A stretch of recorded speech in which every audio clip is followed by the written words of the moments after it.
Kita juga terus mendorong daripada formasi yang saya nggak boleh bocorin. Ya, ada 2 formasi unggulan yang di atas statistik mungkin lebih aman buat kita dengan jumlah pemain yang kita miliki. Ya, itu yang saya dengar. Bagaimana kuncinya nanti disiplin bermain. Nah, itu kuncinya. Karena memang saya rasa lawannya juga bukan lawan yang ringan, ini kejuaraan dunia ya, jadi bukan kejuaraan Asia Tenggara atau Asia. Jadi buat apa kita pakai pelatih mahal-mahal, pelatih kaliber Sinteyong kalau nggak ada target, kalau menangnya cuma 1-0, ya mungkin Wildan aja atau saya aja jadi pelatih lah kalau menangnya 1-0 gitu. Saya yang main, Bung Toel yang latih. Iya, apa menangnya itu kita aja gitu jadi pelatih, nggak usah susah-susah gitu. Iya. Ini bagus di belakang. Ini kita punya 3 menara kembar bahkan yang bagus. Elkan Bagot, ada Jai ini, dan Jordi Amat. Ini yang menjadi kekuatan kita. Sulit kalau untuk bermain di Asia Tenggara, saya pikir ini Thailand, Vietnam yang menjadi kekuatan saat ini, menjadi momok bagi kita akan berpikir untuk bisa menaklukkan 3 pemain ini. Bahkan kalau dia bermain sebagai gelandang bertahan, Rizky Ridho yang masuk di 3 back, ini tampak kuat. Semakin sulit untuk bisa menggetarkan gawang kita. Indonesia. Jadi memang Coach Sinteyong ini sekarang kita sudah bisa lihat kan teman-teman bahwa memang dia adalah pelatih yang profesional. Jadi dia tidak serta-merta langsung memilih pemain keturunan Indonesia, tapi ketika dia melihat memang ada pemain lain yang bisa perform, dia akan berikan kesempatan kepada pemain tersebut. Maka itu yang pada anti pemain keturunan yang mungkin sekarang matanya sudah kebuka ya. Kalau sebelumnya kan mungkin kupingnya aja yang kebuka, tapi sekarang seharusnya mata mereka sudah kebuka karena untuk sementara ini Coach Sinteyong belum memberikan respon terhadap Sirus Margono.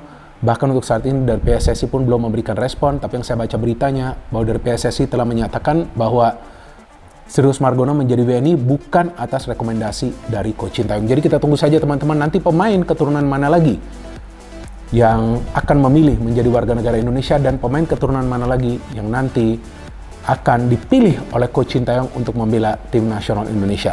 Kita bertarung 3 besar di ASEAN. Buat apa sih? Kita bukan nggak pengen ke Asia, cuma kan banyak yang salah tuh. Kita levelnya Asia, iya, tapi untuk level Asia kita harus establish dulu, mapan dulu di ASEAN. Kita tarung keras dulu dengan Thailand, bukan kebetulan gitu loh. Nah kemarin kita juara SEA Games, sekarang kita kok kedodoran lawan Malaysia. Padahal di kelompok usia yang kurang lebih sama. Kan.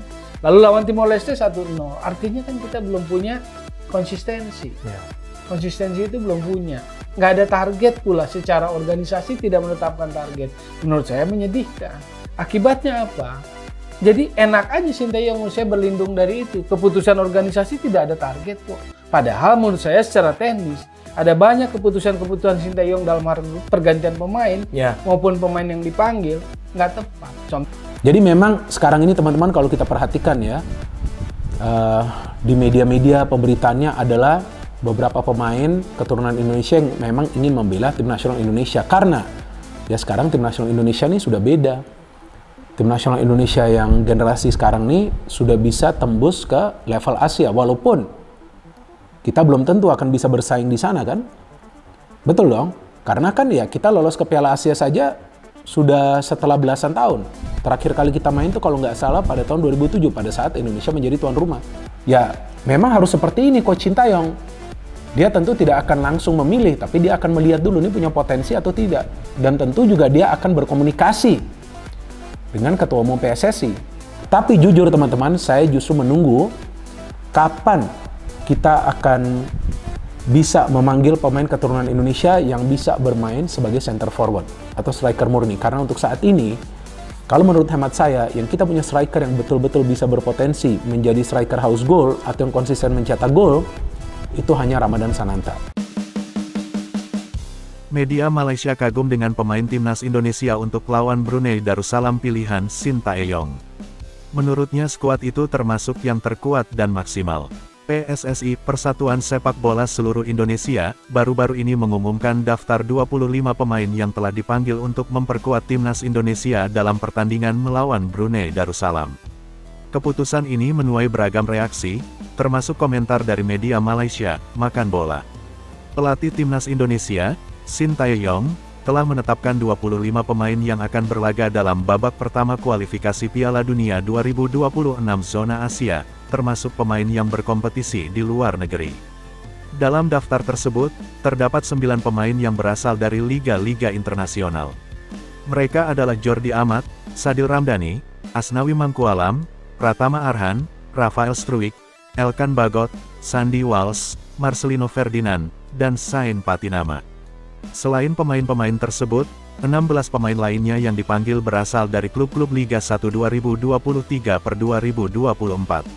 Meskipun daftar pemain ini mengejutkan beberapa pihak, terutama karena ketiadaan nama Ivar Jenner, absennya Jenner dapat dimaklumi karena sedang mengalami cedera.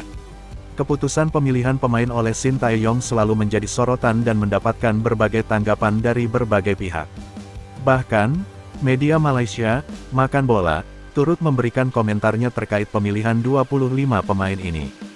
Dalam judul utamanya, Makan Bola menulis, daftar pilihan Shin Tae-yong ramai dibicarakan, demikian tulis Makan Bola dalam artikelnya.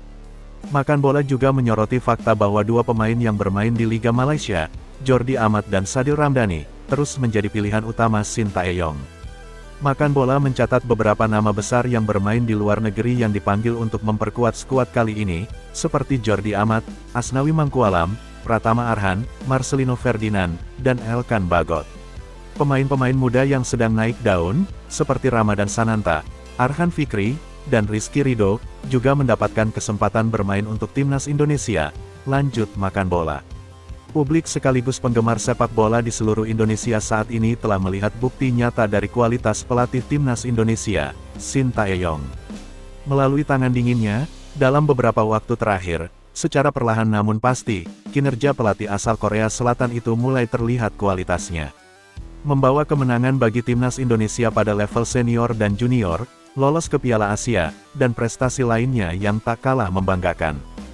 Bahkan dalam kurun waktu 1 minggu, Shin Tae-yong telah berhasil membawa timnas Indonesia U23 untuk memastikan posisinya lolos ke putaran final Piala Asia U23 2024. Skuad Garuda Muda mengamankan tiket putaran final Piala Asia U23 2024 setelah berhasil mengalahkan timnas Chinese Taipei U23 dengan skor akhir 9-0 dan mengalahkan timnas Turkmenistan U23 dengan skor akhir 2-0. Pada pertandingan terakhir, timnas Indonesia U23 tampil dengan sangat baik kala menjamu timnas Turkmenistan U23.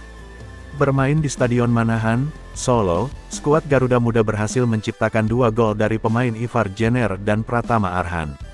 Sehingga, Garuda Muda secara resmi akan unjuk gigi pada putaran final Piala Asia U23 2024 yang akan digelar di negara Qatar tahun depan. Kehebatan mantan juru taktik timnas Korea Selatan itu tak hanya disoroti di dalam negeri, namun juga oleh media asing. Salah satu media asing yang menyoroti kemampuan dan kualitas Shin Tae-yong adalah Makan Bola. Makan Bola merupakan media asing asal Malaysia yang telah memberikan komentarnya mengenai pelatih timnas Indonesia, Shin Tae-yong.